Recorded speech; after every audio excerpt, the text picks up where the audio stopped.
Hello, good afternoon, everyone. My name is Joanne Lynn, and I am the Executive Director of the Washington Lawyers Committee for Civil Rights and Urban Affairs. I am delighted to welcome all of you today to today's virtual panel discussion on civil rights and civil liberties affecting Asian Pacific Islander American communities. Today's panel discussion is being recorded and will be made available on our organization's website after the virtual panel. May is Asian American Pacific Islander Heritage Month. And we have the honor of hearing from three leaders who are experts, nationally recognized in the areas of civil rights and civil liberty issues affecting Asian Pacific American communities. I will introduce them now.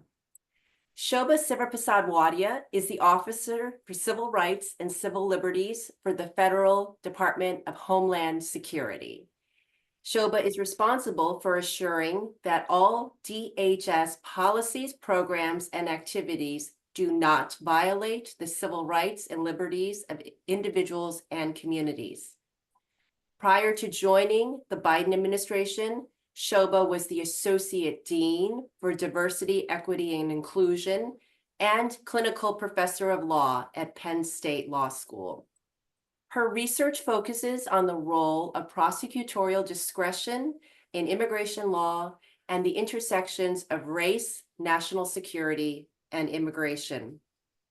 Shobha has received many accolades, including honors by the National Immigration Project, the American Immigration Lawyers Association, and the American Arab Anti-Discrimination Committee. We are also joined by Joanna Yanqing Derman. Joanna is the director of the Anti-Profiling, Civil Rights, and National Security Program at Asian Americans Advancing Justice. Joanna focuses on national security and civil rights issues as they pertain to anti-Asian hate and discrimination. She crafts and advances policy solutions aimed at combating the profiling of Asian Americans and immigrant communities based on race, ethnicity, and national origin. Joanna started her career on Capitol Hill, where she served as advisor on immigration and in foreign affairs to then Senator Kamala Harris. She played an instrumental role in developing the senator's legislative record with a special emphasis on international human rights and freedom and diversity and inclusion in foreign policy and defense institutions. After the Senate, Joanna went on to work as a policy analyst at the Project on Government Oversight, where she addressed fraud, waste, and abuse of power in the federal government.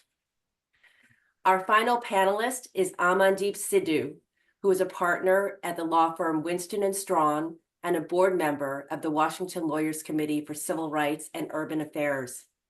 Recognized nationally as a highly skilled litigator, Aman represents clients with compliance concerns, regulatory challenges, internal and government investigations, and high-stakes disputes in the healthcare and life science industries.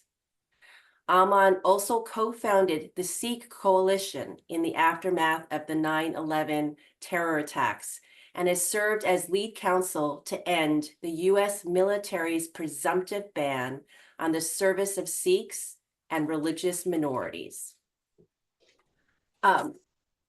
We will now have an opportunity to hear from each of the panelists. We prepared some questions that they will each take turns addressing, but we also want to be sure to hear from all of you who've tuned in from around the country. There's an opportunity for each of you to pose questions in writing through the chat box on your Zoom webinar. And we will be taking up those questions once we finish the prepared questions. So please start sending in your questions now. Our first question for our panelists. May is AAPI Heritage Month, and we still hear sometimes this very basic question. Do AAPI communities actually face discrimination? And if so, what are the civil rights and civil liberties issues affecting AAPI communities. Joanna, can we start off with you? Yes, of course. And thank you so much, Joanne, and the Washington Lawyers Committee for inviting me to speak here today. Happy to address this question and happy for Shobha and Aman to jump in, as I understand this is going to be more of a kind of casual conversation, which I really enjoy. But to your prompt, Joanne, do AAPI communities face discrimination? If so, what does that look like? I mean, immediately, I think we can look to the spike of anti-Asian hate as a result of COVID-19. Right off the bat, according to FBI hate crimes data, hate crimes motivated by anti-Asian bias, anti-Asian discrimination, were at an all-time high in 2021, which is, of course, when there were multiple violent assaults against Asian elders, including the Atlanta spa shootings. Our communities have continued to experience anti-Asian hate and violence, including the attacks on Monterey Park and the Half Moon Bay during Lunar New Year celebrations. Overall, hate crime numbers were at historic highs in 2022. And while that number of reported hate crimes, again, reported, which is going to be an issue that we can get into, motivated by anti-Asian bias went down in that same year of 2022, it is notable that these rates are still significantly higher than pre-pandemic levels. And so, it's vital that we talk about both hate crimes and hate incidents and recognize that both are incredibly harmful to our communities. And hate incidents don't necessarily have legal or even civil remedies. So we can't litigate or prosecute necessarily our way out of this issue in a vacuum. Hate incidents can include things such as spitting, name calling, verbal harassment. These things are discriminatory, they are unconscionable, and we have to be sure to attempt to report them as well as possible so that we can, as a community and as a collective, address them through policies. I believe one of our coalition partners, Stop AAPI Hate, received approximately, I think it was 11,000 individual reports in just a 2-year period from 2020 to 2022 when it comes to hate crimes and hate incidents. So that's just kind of some back of the napkin math for you there. Also, I think it's important to emphasize that anti-Asian hate and anti-Asian discrimination, these are not new concepts. Racism and xenophobia have been a part of our history, our U.S. history from the very beginning of Asian immigrants coming to this country. And we've seen it manifest in a lot of different ways over the years, from anti-Asian exclusion and violent expulsion in the American West, to anti-immigration laws, starting with the Chinese Exclusion Act of 1882. We've seen the incarceration of approximately 120,000 Japanese Americans during World War II, because this population was viewed as posing a threat to national security. We've observed the violent murder of Vincent Chin in Detroit, Michigan in 1982 by two men who blamed him, a Chinese American man, for the woes of the US auto industry. And of course, that brings us to what we're seeing now in a COVID environment, rather. And the last thing I'll say about this, since I don't want to take up too much space here and I want to allow Shobha and Aman to jump in, is that when we talk about anti-Asian discrimination, anti-Asian hate, and whether or not our communities are facing civil rights issues, I think it's impossible to have that conversation without also mentioning two concepts. And one is the model minority myth, right? So I'm sure that folks have heard about this in some way, shape, or form, whether it be through that name or not. But it really casts members of our community, Asian Americans, as a polite, law-abiding group of people, people who have generally achieved higher socioeconomic levels of success as compared to others. It's deeply rooted in stereotypes, and you've probably heard of, certain associations, right? That Asian American children are are particularly studious, introverted, perhaps they're soft-spoken, perhaps they naturally excel at math, which leads them to grow up and then take positions in STEM industries like medicine or accounting. These are associations that may sound non-offensive or in some cases even desirable. But if you take a step back, you realize, hey, like all stereotypes, the model minority myth really erases the differences between individuals. And in that way, it can be particularly harmful to the struggle for racial justice in general and serve to pit minority communities against each other, which is something that we do not want to do. And it also reinforces the other concept, which is the model, or not the model minority myth, but the perpetual foreigner myth, which would suggest that no matter how hard we try, Asian Americans will never be truly American and will never belong. That's incredibly harmful. That's incredibly xenophobic. And these are parts of the discourse that I think are necessary to talk about when you raise the question of, well, what are the major challenges that Asian Americans are facing now in the context of civil rights and civil liberties?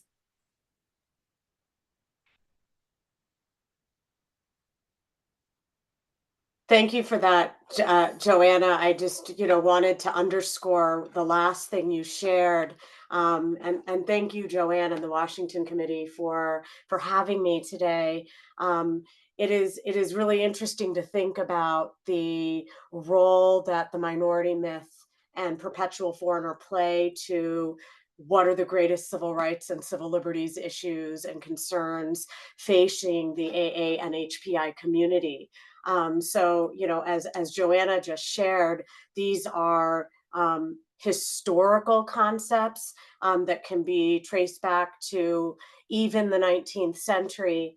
But while they have been richly studied, even studies as recently as this year show that Asian Americans have experiences of being treated as a foreigner, of being told to go back to their country, of having their names mispronounced, of being perceived that they don't speak English. And to the point of AANHPI community members, they are not a homogenous group. They represent over 30 countries. They speak over 100 languages. And then there are also differences based on education, wealth, and language. Some have high rates of poverty, while others are undocumented. And so the real problem of these two stereotypes of the perpetual foreigner and the model minority myth is that it really replaces the very rich diversity and lived experience in this community, and also creates hierarchies within marginalized communities. I did want to raise one other barrier, if you will, to this question, and that is on the topic of representation.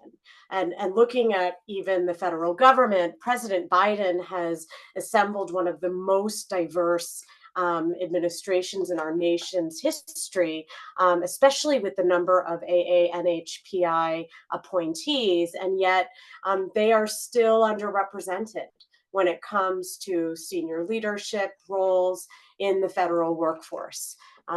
The Department of Homeland Security has been committed to improving recruitment and retention, as well as advancing AANHPI public servants.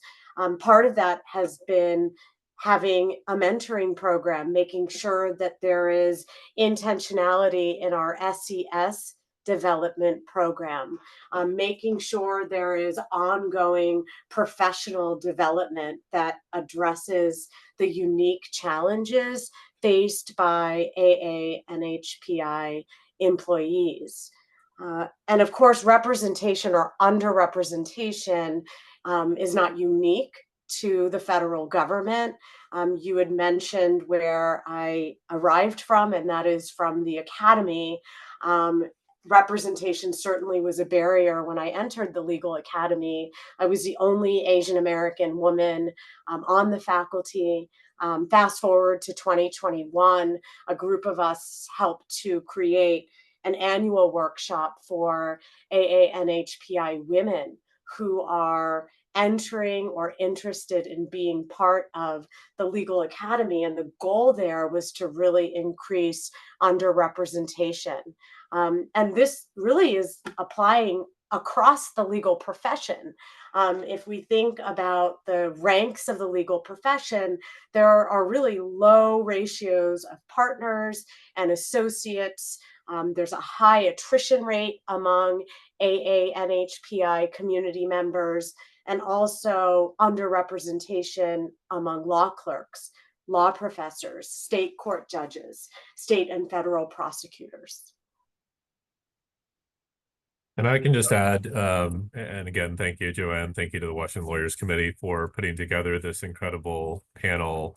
I'll just pick up, one of the points that Shobha noted, which is the diversity that exists within the AAPI community, the spectrum of experiences that for many decades and pushing on close to a century, were often viewed in isolation, that the Japanese community sat in one bucket during the forced imprisonment or internment of 120,000 Japanese Americans, the discrimination against the Vietnamese community during the Vietnam War or the Korean War before that, the anti-Arab, anti-Muslim, anti-South Asian hate that preceded 9/11 as we went through the first Iraq War and the increasing unrest in the Middle East, to the very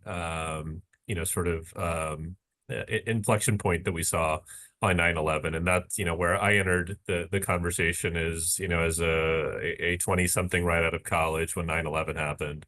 Having grown up in Richmond, Virginia, the capital of the Confederacy, and all that brings with it as an observant and visible Sikh American, seeing the community face immediate violent backlash in terms of violent hate crimes and employment discrimination and law enforcement profiling. But these were not new things. The idea that history repeats itself is sort of part of our unfortunate culture as a country, that the hate we saw with the Chinese Exclusion Act in the late 1800s, the anti-Hindu, and I say Hindu in parentheses because it really was anyone of South Asian origin, anti-Hindu laws and policies that pervaded the early 1900s and led to the Bellingham riots in Washington State that resulted in the death and injury of hundreds of Sikh workers in the lumber mills, people that had come here to help build the Western expansion of our country across the AAPI community, build the railroads, build the factories, build the mills. And then, of course, taking us to where we are now with what happened after 9/11, and then fast forward to COVID and the violence we saw in Atlanta a few years ago. And, again, the perception of threat, a lack of understanding and education, a feeling that opportunity is being taken away by foreigners, that exists across a multitude of immigrant communities, and the AAPI community has been front and center. I think the 1982 murder of Vincent Chen was another inflection point that we'd be remiss if we didn't mention, that you have a Chinese American who was perceived to be Japanese and was violently murdered because of the perception among his attackers, and that he was taking their jobs away because of the increase of the Japanese influence on the automotive industry.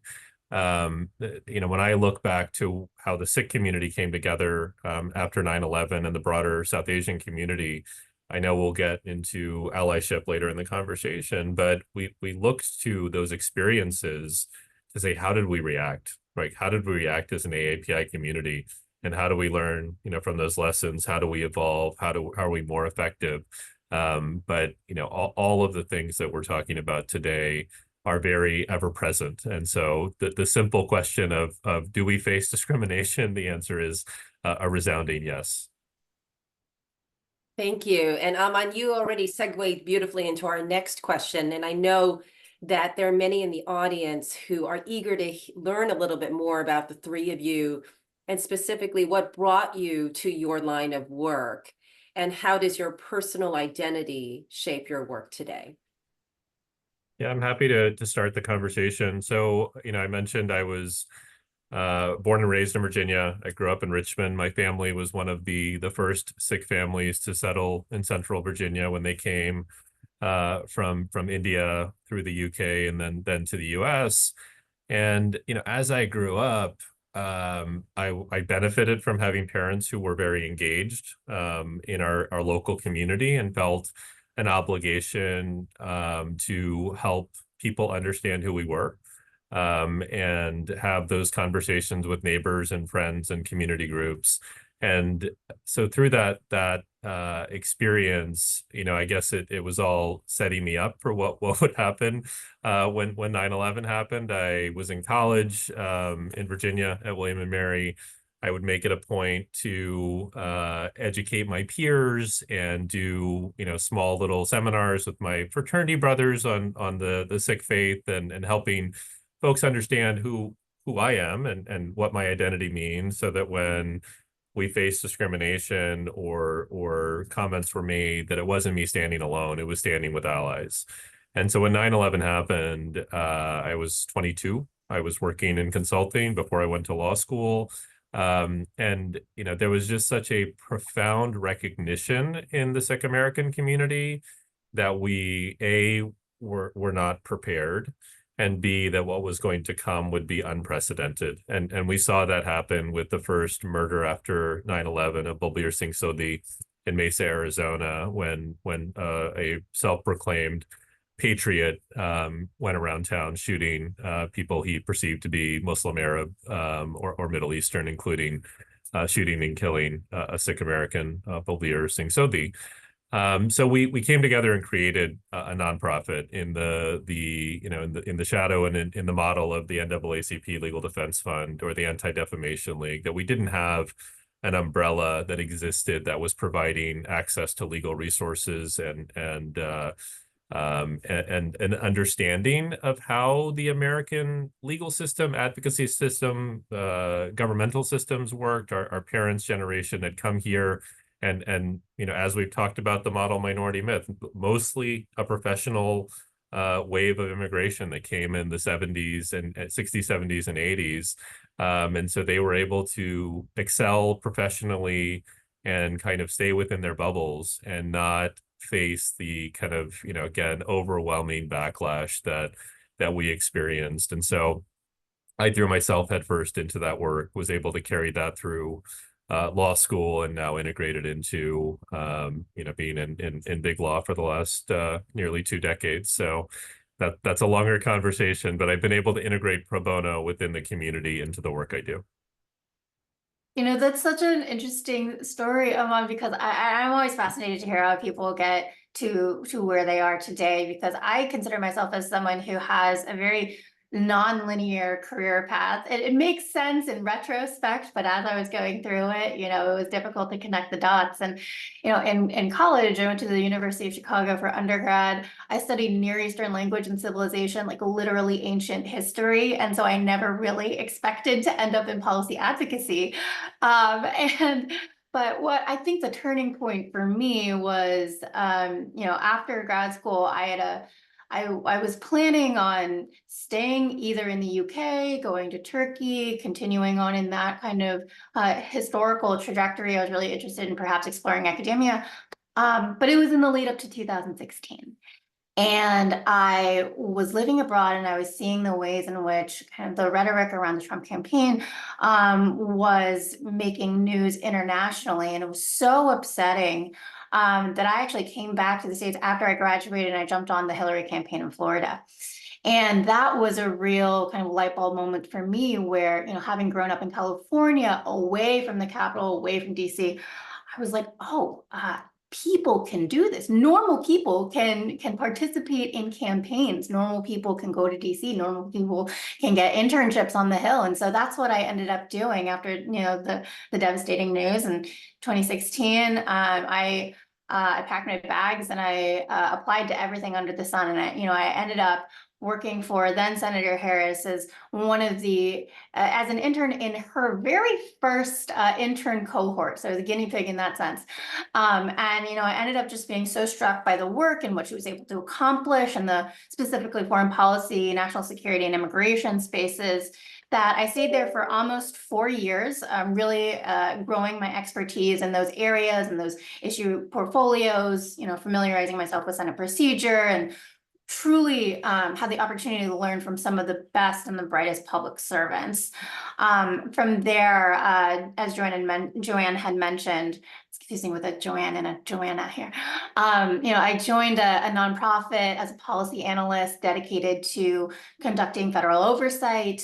In particular, I worked on financial transparency issues related to oil and gas reform. And so in that way, I really got the opportunity to sit on both sides of the table, if you will, as an advocate and as a former staffer.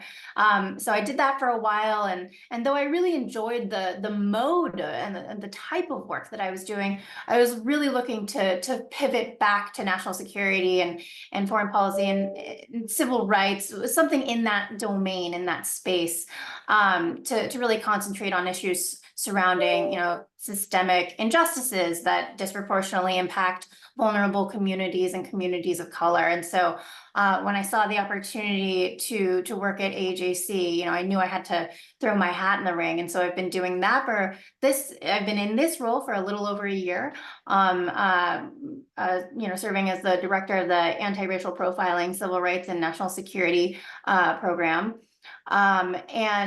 This has been a really fascinating, truly important experience because I've gotten to marry all of my professional experiences and interests. And I think that for the first time, I've really felt so personally connected to the work. And that's because I'm a member of the community for whom I'm advocating. And that presents its own kind of challenges, but it's so rewarding. I think as a former Hill staffer and someone just working in federal policy in general, it is really easy to get lost in how abstract federal policy can often be. We're very accustomed to, taking an eagle's eye approach to things, feeling like 30,000 miles above the direct community impact of the policies that we're working on, and taking just the perspective of incremental change as incrementalists. But here at AJC, I do get the chance to really bring my full self to work and see how decisions that I make on a daily basis are immediately reflected in the API community. And so that's been a real pleasure and a real opportunity. It's great to hear your stories, Aman and Joanna, and you led, Joanna, with your nonlinear path. I think I am a pretty linear person and had a lot of clarity early. I came to DHS after a nearly 25-year career as an immigration attorney, advocate, and law professor. I was practicing maybe similar to Joanne under the old agency INS, the Immigration and Naturalization Service. And during that time, I was in private practice representing a number of people, including from the Asian diaspora, family, employment, humanitarian deportation work. And many of my clients, they also did not fit into the model minority myth. Some were incarcerated, some were born in a war zone. And I was working as an immigration attorney on 9/11, and later went into policy work around the creation of the Department of Homeland Security and also policy responses to specific ones that impacted the AA and HPI community. And it really was important to witness how important policy responses are beyond the law. In terms of my personal identity, in some ways, it's a very familiar immigrant story. Sacrifice, cultural purgatory, education as a central value. And it really is one that has informed my work and my life.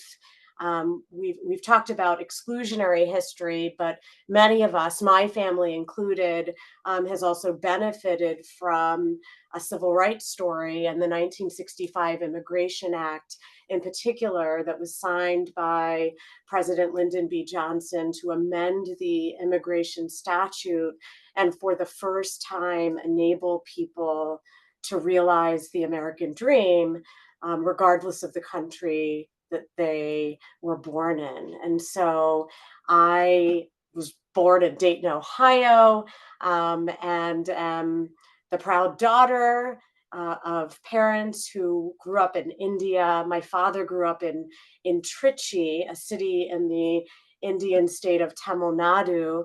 My mother grew up in Delhi, almost as a displaced person. Her family fled there after the India-Pakistan partition, and they married in India, and shortly after that moved to the United States. My father actually had a long career in the federal government at the Department of Veterans Affairs and as a physician during the beginning of the AIDS crisis. So that was a multidimensional experience in the Midwest.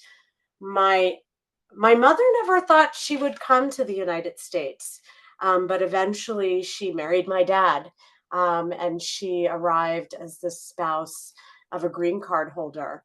And for those who follow what wait times look like today, back then it was about 2 months. But I feel very fortunate. I grew up with a lot of privilege and love and access to education. And it was really in middle school that I learned about the civil rights movement and the role of lawyers and judges. And, this was an early experience that gave me clarity and had a pretty profound effect on my work thereafter. Thank you, Shobha, and all of you for sharing your personal stories and how they've shaped the trajectory of your careers and life journeys. So now we want to open up the discussion to all of you who've joined us virtually. Feel free to pose your questions through the Q&A button on your Zoom chat. The first question has come in. The Asian American Pacific Islander community is large and diverse along ethnicity, language, income, immigration, and other statuses. How does intersectionality affect your work? Well, I can kick us off. I think that Shobha had covered this a little bit earlier on in the conversation, but in terms of just addressing how large and how populous the Asian American community is, I think we can look at a few numbers. First of all, the Asian American community in the United States has been growing exponentially, truly exponentially. According to the 2020 census, Asian Americans continue to be among the nation's fastest growing racial group with a national growth rate of, I think it's of 45.5% between 2000 and 2010. And that's growing to over 24 million Asian Americans and making up 7.2% of the total population. Just to slap some numbers on that. And in terms of diversity, I think Shobha also talked about this. We're often viewed as a monolithic group. We're often talked about as there are Asian American issues. Well, that's really difficult when there's such diversity within the AAPI community. We're exceedingly diverse. Asian American communities and AAPI communities include more than 50 ethnicities, speak over 100 languages, and can differ dramatically across key social and economic indicators. And so when we're talking about intersectionality, we're talking about intersectionality within the AAPI community itself, and then cross-racially as well.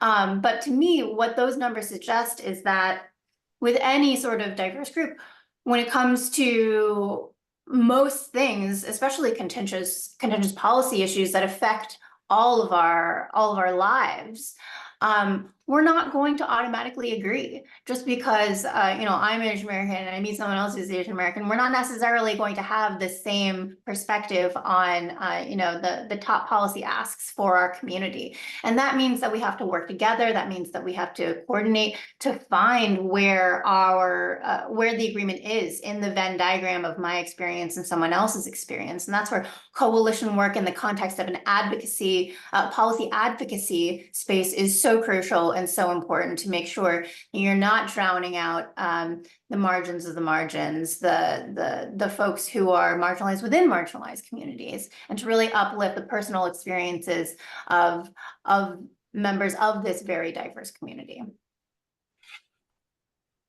And maybe to add to that, if we think about intersectionality as this convergence, right, of race, gender, class, language, the examples that were provided earlier, such as the aftermath of COVID-19 and the Atlanta spa shootings, really provide great illustrations of the intersectionality question. So in part of my research, I've interrogated how Asian and Asian American women at the Atlanta spas were vulnerable due to the convergence of these characteristics: race, gender, class, immigration status. And so here you really see an illumination of larger forms of discrimination. And these include harms that include decitizenship, limited access to full rights, cultural and political power, as well as the lack of belonging. We often start with the Chinese exclusion cases and the Chinese Exclusion Act, but another earlier and important law, it was the Page Act of 1875, which banned the immigration of Chinese prostitutes and was motivated by a stereotype that women, and Chinese women in particular, were a moral threat to society. So we can also see linkages between that history and the stereotypes that really surface today. As far as intersectionality and its nexus to my work at the department, this has been robust. One executive order called 14091, which is related to racial equity and advancing underserved communities. DHS has really put forth a plan that addresses intersectionality head on, and language access is one good example of that. We interact with more humans every day than any other agency in the federal government. And for those who are limited English proficient, they may also be from underserved communities. They may also have racial or ethnic identity or association as a minority group. They may have a disability or identify as LGBTQ+. And so our work around language access has focused on targeting and ensuring that all of these factors are considered when determining what it means to ensure that language is addressed and that everyone, regardless of the language they speak, has access to the department's programs. Great, thank you so much. Our next question concerns allyship and collaboration. How have you advanced your work through collaboration and allyship, both within the AAPI community and beyond the AAPI community?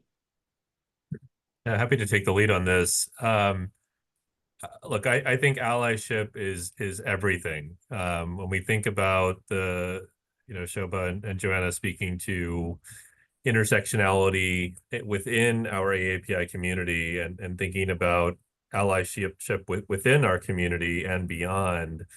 I will take my experience within the Sikh community that after 9/11, we had zero national organizational structure. And so if we didn't have the broader AAPI umbrella reaching out with open arms to help us open doors to the Department of Justice and at that time the FAA before the TSA was created, as we were dealing with Sikh passengers being pulled off of planes or screened and forced to remove their turbans if they were going to board a plane, dealing with the administration directly, dealing with individual state attorneys generals, across the board. It was allyship that helped us get a seat at the table. The Sikh community is less than 2% of the population in India, less than roughly 500,000 folks in the United States, and another 500,000 in Canada. Probably the smallest or one of the smallest components of the AAPI community. My mantra and view, is looking to the MLK quote that injustice anywhere is a threat to justice everywhere. That's sort of permeated everything that I've been able to do as we look to the experiences, not just within the API community over the last 150 years and counting, but looking to the experience of our African American brothers and sisters, and how did they navigate challenges of an unprecedented history of discrimination and overcoming that discrimination to make strides. I alluded to some of the pro bono work that I do. The biggest thing that I've been able to work on and had the privilege of working on over the last now 15 years is the effort to reintegrate turban-wearing Sikhs, observant Sikhs into the U.S. military, and looking to a policy change that happened in the early 1980s that closed the door to observant Sikhs with turbans and beards, Muslims with head coverings of any sort, beards in the Jewish faith, conservative Christian crosses, long hair. It was not unique to the Sikh faith, but it disproportionately impacted those communities that had religious facial hair or headwear requirements. And we looked to how the NAACP Legal Defense Fund integrated Black soldiers into West Point and into the U.S. military. We looked to Don't Ask, Don't Tell. Oh, Aman, I think you accidentally muted yourself. Look to Don't Ask, Don't Tell, and how the LGBTQ plus community advocated to end the Don't Ask, Don't Tell policy and integrate their community into the military services. And so, allyship across those communities is so incredibly important. I'll share one anecdote that I remember being at a conference years ago in Denver, Colorado. It was related to LGBTQ plus advocacy organizations, and there were two South Asian gay men who were with us for the evening, and we'd gone out to dinner and we'd spent the night out dancing at a gay club. And they came to me at the end and they were like, why are you an ally? Right? We've never seen a turban wearing Sikh ally to our community. Where is this coming from? And it was just that when you yourself have experienced hate, discrimination, violent hate crimes, things that I personally have experienced and my community more broadly has experienced, your eyes are open to the experience of anyone impacted by that kind of discrimination, by that kind of bias. And so I think we are only as strong as our ability to work together with each other.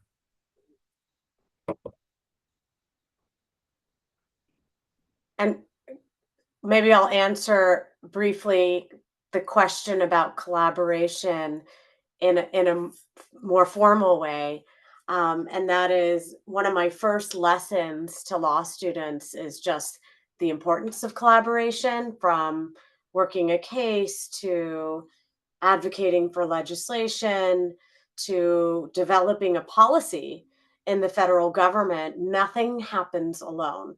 And I have seen this ever so in the Department of Homeland Security, and really been inspired as the third largest federal agency with 268,000 employees and 22 federal components. Many of the initiatives that I've described in our office or across the department is the product of collaboration. And so this remains important both in the spaces where we work as well as across communities. And I'll just chime in here as well, +1 to everything that both Shobha and Aman said. Allyship and community coordination is so important. In the context of my work at AJC, I'm reminded of our most recent policy fight on FISA Section 702, Section 702 of the Foreign Intelligence Surveillance Act. And for those of you who are not familiar, Section 702 was originally supposed to be a tool to gather information about suspected foreign terrorists abroad, but has instead been deployed as a domestic spying tool for on American citizens, especially those who the government believes have connections to adversarial nation states. And so AJC has definitely been very interested in being more engaged in Section 702 reform.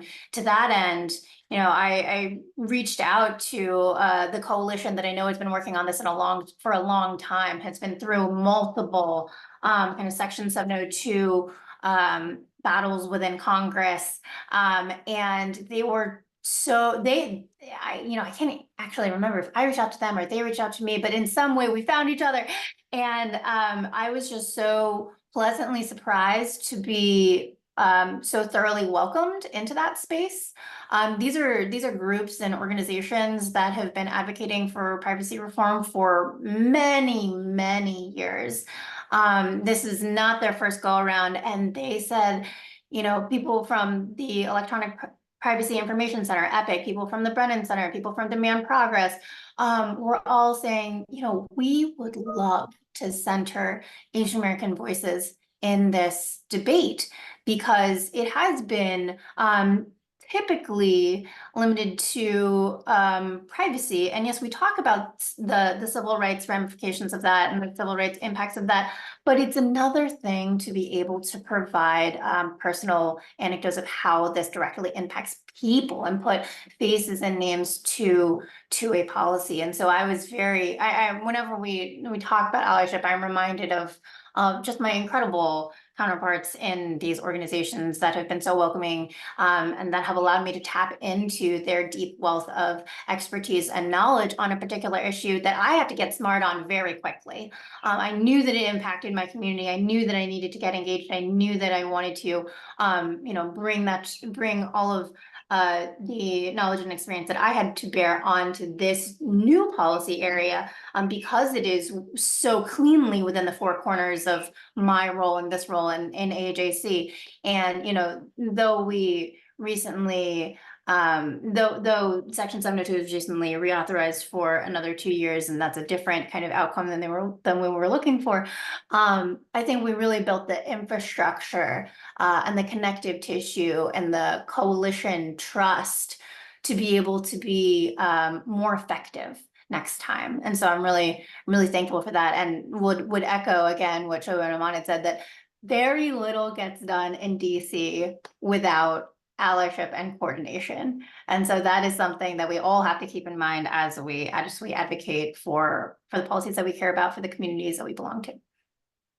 Thank you. And we have time for one final question before we close off for today. Looking ahead to the rest of this year and beyond, what do you hope for the future for AAPI communities?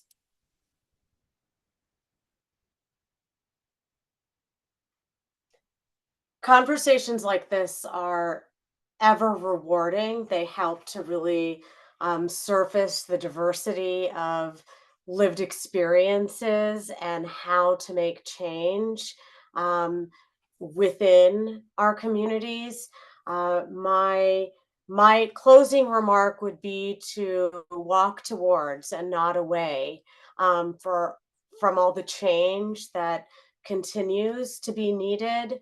And just as our community is not a monolith, the ways to execute that change is likewise diverse, and we all have a part to play.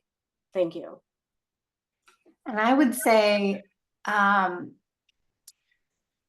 in an ideal world, there would be no need for the role that I have right now. There would be no need for a director of anti-racial profiling, civil rights and national security.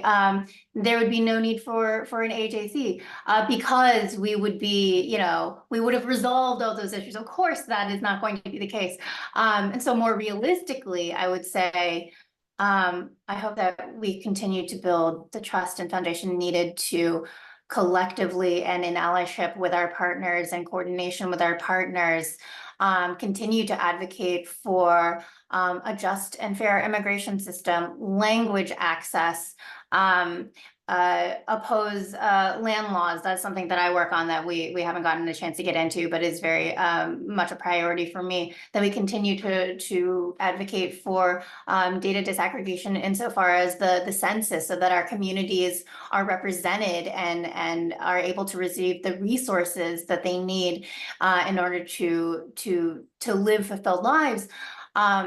And that we just really continue the drumbeat of all of these really important issues, because I know from personal experience how easy it is to feel burnout when you're advocating for a community that you're part of and that is your job. That can be very exhausting in a new way.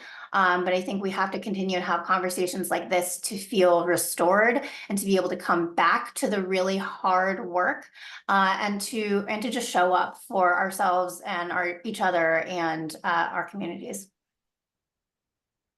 Yeah, I'll just, build upon what Shoba and Joanna both said. I think conversations like this, giving, I imagine that our audience includes folks who are in the choir and are very familiar with the experiences of the API community, but I hope that there are some who are learning something new. I think walking not a mile in someone's shoes, even just walking 45 to 50 minutes and understanding those experiences and feeling the challenges that our community faces. I think that's how we build that universe. When we talk about allyship, we've talked about it in the context of the AAPI community and other communities that have faced oppression. Allyship expands beyond that to the majority, and our strongest allies are often the ones who themselves are not facing those types of challenges and are able to be a voice to